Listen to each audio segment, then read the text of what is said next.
The global economy in 2025 is a troubled sea. Persistent inflation eats away at wages. Ordinary people struggle to afford basic necessities. Housing costs have soared beyond reach. Jobs that once offered security now feel precarious. Supply chains are sources of constant disruption. These are not isolated incidents, they are symptoms of a deeper malaise. The promises of prosperity are ringing hollow. This feels like a fundamental shift, creating widespread anxiety.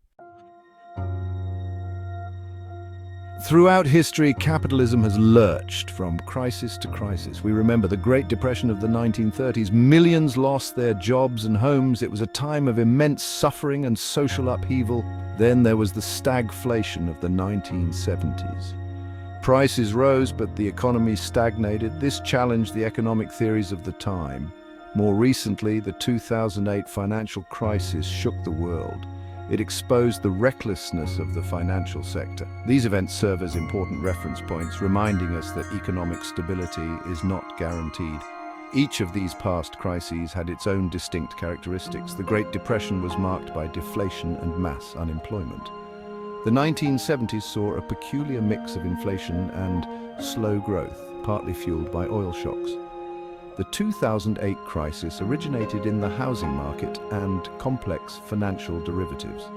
Governments responded differently to each. The New Deal in the 1930s involved significant government intervention. The response to 2008 involved massive bailouts for banks. Studying these responses helps us understand the range of possible actions and their consequences for ordinary people versus corporations. There are some surface similarities between now and then. What makes the current economic situation truly unprecedented is the sheer number of major crises hitting us all at once. We are not dealing with a singular problem. It is a perfect storm of interconnected challenges. First, the COVID-19 pandemic delivered a massive shock to global health systems and economies. It disrupted supply chains in ways never seen before. It also fundamentally changed how and where many people work. The long-term economic scars of the pandemic are still unfolding, creating a baseline of instability unlike any previous post-war period.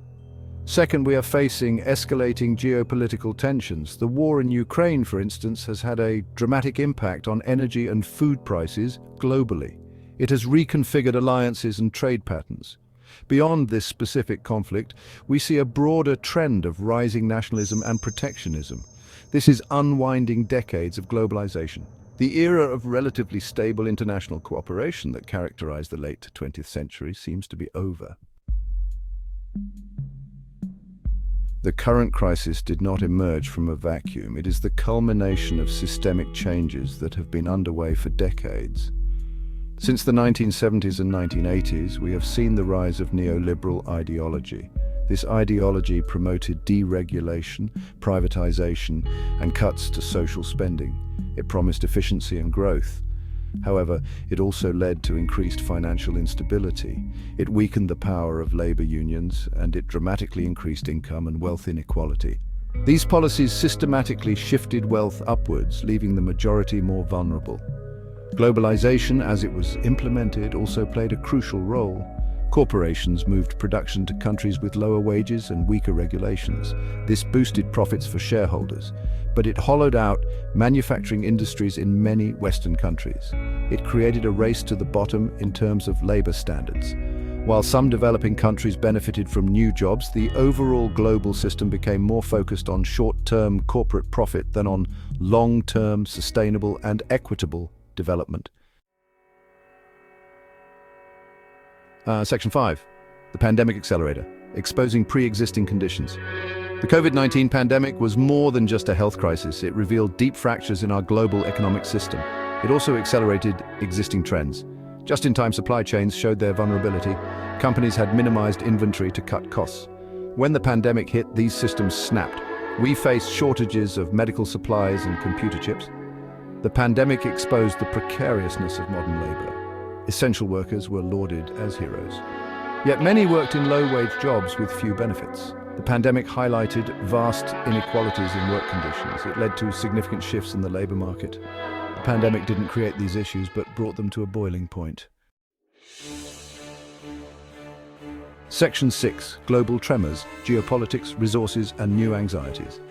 The relative stability of the post-Cold War era has given way to a new period of intense geopolitical competition. The conflict in Ukraine is a stark example, but it is not the only one. Tensions are rising in various parts of the world. This renewed great power rivalry is having profound economic consequences. Sanctions, trade wars, and military spending are diverting resources and disrupting established economic relationships.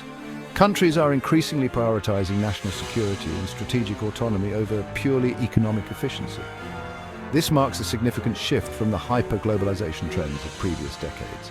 This geopolitical instability directly impacts the availability and price of critical resources. Energy markets have been particularly volatile. Dependence on specific countries for oil, gas, or critical minerals creates vulnerabilities. We are seeing a scramble for resources and a push to diversify supply chains.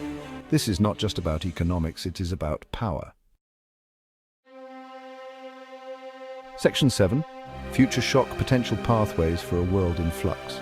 Predicting the future is always difficult, especially in such turbulent times. However, we can identify some potential pathways for the global economy. One possibility is a period of prolonged stagflation. This means persistent inflation combined with low economic growth and high unemployment. This would be a painful scenario for most people. It would erode living standards and could lead to increased social unrest. Central banks would face a difficult dilemma. Raising interest rates to fight inflation could worsen the recession, while keeping rates low could fuel further price increases. This is a trap many economies could fall into. Another potential pathway involves a significant restructuring of global economic power. We may see the decline of some established economic powers and the rise of others. The shift towards a more multipolar world is already underway. This could lead to new alliances and new patterns of trade and investment. It could also create new tensions and rivalries. The transition from one dominant economic order to another is rarely smooth. Section 8. Beyond business as usual. Navigating the new economic reality. The challenges ahead are immense, and continuing with business as usual is no longer a viable option.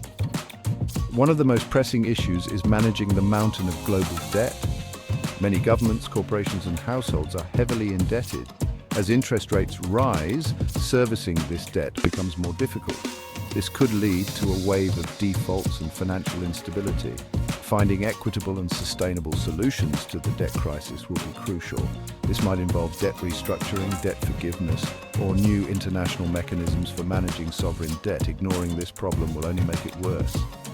Addressing the staggering levels of inequality is another urgent task. The gap between the super-rich and everyone else has reached extreme proportions. This is not just morally objectionable, it is also economically destructive.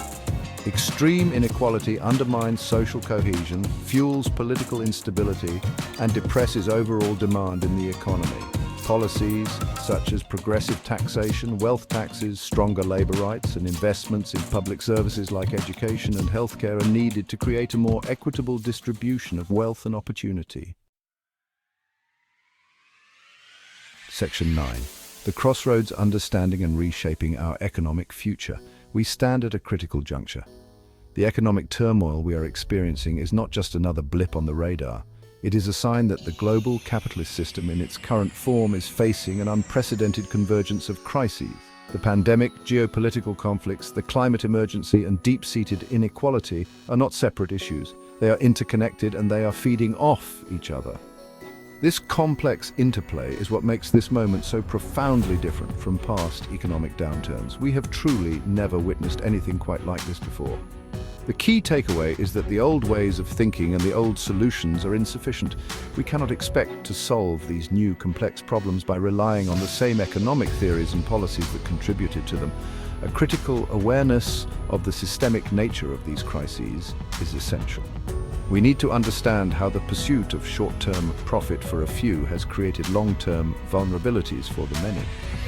We need to question the narratives that tell us there is no alternative to the current system.